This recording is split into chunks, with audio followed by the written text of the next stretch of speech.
Hi and hello, movie fans. I hope all is well with you wherever you are in the world today, and welcome. Today I want to talk about the movie Obsession. While it's still fresh in my mind, I watched it about a week and a half ago. It was a very good movie, one of the better horror movies I've seen in recent times, and I have a lot to say about it, but I'm going to make it short and concise. It is a simple movie. There are basically four characters in the movie that the story circulates around, but for the most part, by and large, it really only focuses on two characters. You have the protagonist, Bear, and the love interest, Nikki. It's a simple story. You have Bear, who is unconfident, unsure of himself, and very young, 21 years old at least. He is in love with his friend Nikki. It is unknown whether or not Nikki feels the same about him. He's working up the confidence and the bravery to express his feelings to her. He has this whole plan in his mind about telling her how he feels. And in order to do this, he goes to a metaphysical store to purchase a crystal or a keepsake or a gift of some kind, a thoughtful present to present to her while he expresses his love to her in a romantic gesture, a grand romantic gesture of some kind or another. He ends up buying a willow stick, I think they're called, and the premise of the willow stick is you break it in half, make a wish, and the wish comes true. Now, in the movie, the wish literally comes true, but it seems more like a child's toy. It doesn't really seem like it was intended to actually come true. It's just a fun little toy that you would give to a child, or almost a gag gift, if you will, like something you might put like in a stocking at Christmas time or something, just a nothing kind of toy. Like you play with it once and then you're done, you know? And so once Bear attempts and fails at expressing his feelings toward Nikki, she's walking away from the vehicle toward her house as he's dropping her off to go home for the night. And in frustration of his failure, he snaps the stick and says, "I wish you would just love me more than anything in the world," you know? And the wish is granted. And the horror of the story unfolds from there. She becomes so obsessed in love with him that she becomes like psychotic, deranged, delusional, a pure lunatic. And the relationship that they have after that, because at first, why would anybody assume that the wish came true? He wonders at first, wow, seemingly she's into me, and that's not what he had expected. So they end up in a sort of romantic relationship, unbeknownst to him that the wish was granted. But it starts to become clear to him that something has gone wrong and that this wish came true. Even though it was a fleeting mistake, it wasn't something that he had intended on actually doing. There wasn't a lot of thought put into making the wish, but it did come true. And I find that to be ironic because, you know, there's a lot of questions about Bear's intentions. Is he a good guy or a bad guy? And I don't think he's a bad guy per se, although there is a scene in the movie that makes you wonder, a particular scene. But, you know, it wasn't like he really thought that the wish was going to come true. Although I think this is important because wish dynamics, spell casting, magic in general, even though it's not real, one wonders the moral ethics of these types of magical spells, wishes, whatever you want to call them, curses, or however you decide. It's up to you to decide. The moral ethics of it would be, you know, if you're asking a wish, you know, I wish I could have $1 million. So you're $1 million richer, but where does the money come from? Does that mean somebody else is losing $1 million so that you could gain $1 million? I wish I could be the best player on the baseball team. Well, somebody else had earned their position as the best player on the team. And by making the wish and it being granted, you de facto put them into a second tier category, and now you are the best, you know? So you're depriving another person of their of their destiny, of what their intentions were for their hard work and efforts, in order so that you can gain some sort of this wish that you want fulfilled, or the spell that you're casting, whatever have you. So there's a moral ethics to spell casting and wish making that this movie puts forward. But then there's also this limerence deal, which is, limerence, as I understand it, is a word that it means, like, if you have like romantic fixation on someone, you might have this idealized vision of them in your head, highly romanticized, and it's a false reality of the true person. You know, the idea that you have in your mind isn't really what that person is like at all. It's just this thing, you know. It's kind of like if you have this idea in your head about going to, say, Mexico for vacation. You might have seen all these beautiful pictures and and maybe there are definitely parts of Mexico that are beautiful and wonderful, but maybe when you got there, your expectations weren't exactly what you had imagined. The expectations were disappointing because maybe for some reason or another, the service at the resort that you stayed at was bad, or maybe it was a rainy day and you had hoped for sunshine or something. Some things go wrong, right? So maybe your expectations were a little too high, the bar was set really high, and you're going to be walking out of that a little disappointed. So limerence is this sort of word that defines that particular dynamic. And so he's fixated on Nikki, and once that wish is cast, he's now involved in a romantic relationship with somebody that isn't at all like what he imagined. So even if you remove the magical element of the story, this is still a dynamic at play, and relationships are complicated. People are complicated, you know, and so you might have a great relationship with somebody, but there are quirks or things about them that you don't like and you can't live with, and so the relationship might dissolve or end. And so I find this the particular wish element, the magical element of the story, is to me the most interesting part of the story.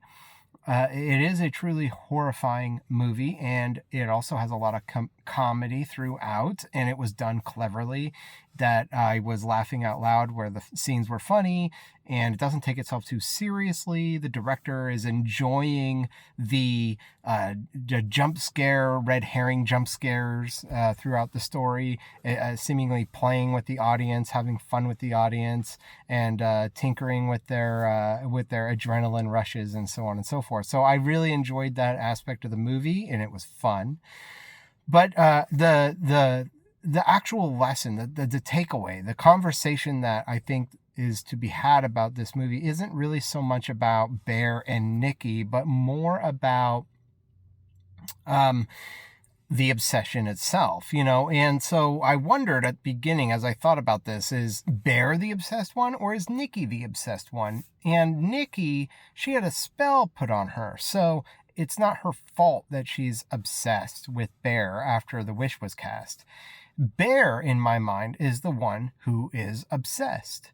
But then I thought, wait a minute, why is Bear so obsessed with Nikki and this idea of a relationship with her? And I think this is what's getting to the point, the heart of the story, the conversation of the story, if you will, that, you know, the culture that we live in puts love on such a high pedestal. All the romanticizing about love and relationships and how we gotta have one, and that it's a beautiful and wonderful thing, and surely there's no question in my mind that that's true. But for some people, not necessarily everyone, and also time and place, you know. Bear is 21 years old, and by virtue of the fact that he is young, he is inexperienced, and we know through the course of the story that he is in fact a coward. He has no courage, he has no bravery, he cannot express his feelings, he's afraid of the consequences of expressing his true feelings toward Nikki, that she might not reciprocate those feelings in his direction. And so because he's a coward, because he isn't brave, because he has no spine, he ends up in a relationship with her And even though it's gone completely off the rails and every indication it tells you that this relationship needs to be over, he doesn't have the courage to tell her to her face, I don't want to be in a relationship with you anymore. I thought I did, but I don't. I'm not happy. You're not happy. This relationship wasn't meant to be. We got to break it off and see other people or whatever you want to do. And so I think that this is essential. The fact that in order for the wish to come true, you have to break a stick in half, which is to indicate two things. It's a metaphor for, first of all, breaking away from reality. Before the wish is cast, you're in reality. Once you break the stick in half, reality is broken and you are now in magic fantasy land. Okay, it's not real anymore. All this is magical. And so there's this romanticized ideal that people have about being in a relationship with another person in a romantic sense that is keeping them bound together in a relationship, even though the reality of the relationship is chaos, calamity, and turmoil and chaos. It is harmful for everybody. It's counterproductive and harmful, not just to the people involved in the relationship itself, but to the people around the relationship, the people you care about, your friends, your family, as the movie goes on to show. The friends that are closest to Nikki and Bear end up getting hurt and killed because of their chaotic romance. But also, I think that this movie has a very pessimistic point of view about relationships as well. And this is worth talking about. Because I talked about the breaking of reality. When you break the stick, you break reality. You're going into fantasy land.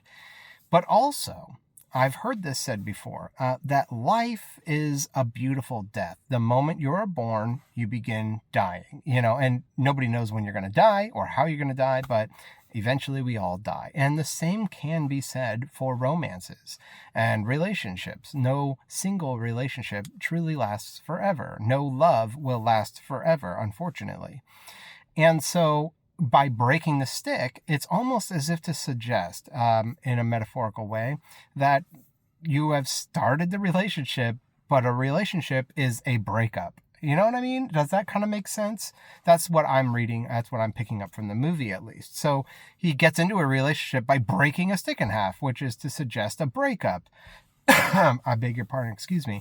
And so I think that culturally, we put such an emphasis on the beauty and the wonders and fantastical elements of being in a relationship, a romantic relationship, that many people find themselves in them, even though it was not necessary to begin with, or harmful or counterproductive.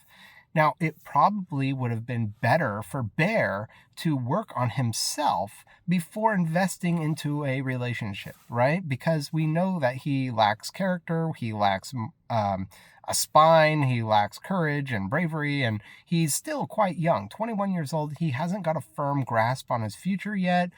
The characters in the movie, the friends, some of them are going to college, some of them are in a party phase of their lives.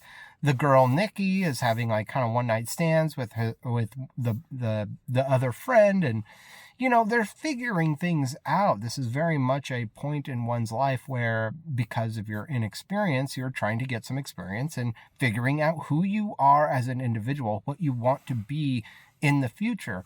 And Bear, he's just jumping right into the deep end. He has this whole vision in his mind about this fantastical, beautiful relationship that he could have with Nikki, and it turns into utter chaos. A nightmare unfolds. And I think that's worth talking about, because there's a lot to be said about the wonders and beauties of a relationship, but how much can be said for how to end a relationship in a healthy way where people don't get hurt. And that is so essential, because going through a breakup, many who have experienced this will tell you they're painful. They're not fun. It's never fun. Personally, I can tell you I've been broken up with, and I have broken up with the other person. It's not a good position to be in either of the two spots. Because when I was broken up with, and I've had various girlfriends in the past, so they didn't all last, but excuse me. When I got broken up with, it didn't feel good. It hurt my feelings, right? But also, when I wanted to end the relationship with the woman I was with, I knew I would be hurting their feelings, So it's like, no matter what position you're in, it isn't a particularly good one. And it is not easy to do. It requires courage and bravery, a character, and navigating those tempestuous seas of romance and love when someone's heart is involved is extremely anxiety inducing and difficult. So it's funny to me that so many people will end up in relationships that they eventually regret and want to get out of, but have no idea how to actually go about doing it in a correct sort of way. And we also know too that romance is not all lollipops, gumdrops, and rainbows, right? It's not a truly 100% beautiful thing. There's a lot of ugly elements to it. We know that many people end up in these romantic relationships that are totally toxic and abusive and horrible, and they keep it going for some reason or another, for one reason or another. Is it the lack of courage to do the right thing and end the relationship? Is it because they have this fantastical, magical idea that the relationship that they're in is actually good, even though all evidence suggests the contrary to that?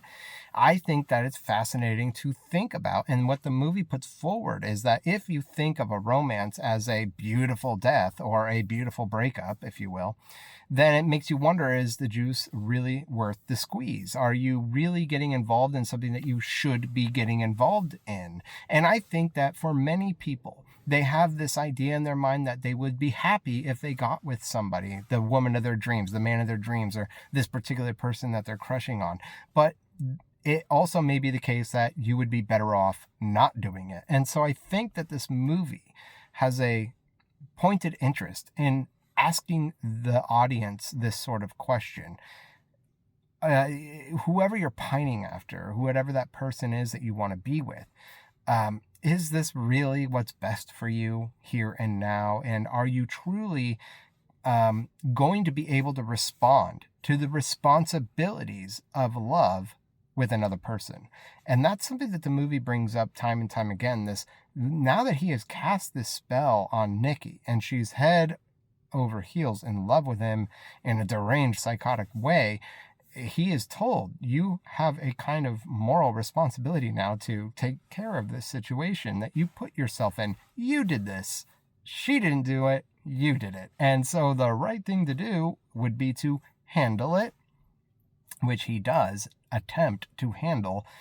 But he never actually tells her directly to her face that they should break up, at least not to my recollection. I did only see the movie once, so maybe if I watch it again, I might be surprised to find that he did, but I don't recall him ever doing that. In fact, what I remember him doing is going back to the wish store, asking friends to help him make a new wish and set everything right with magical elements. None of this is real, but what is real is if he had actually done the hard work of getting a backbone, being the person that he should have been, to do the right thing, to be brave and do the right thing, even though it's hard and difficult.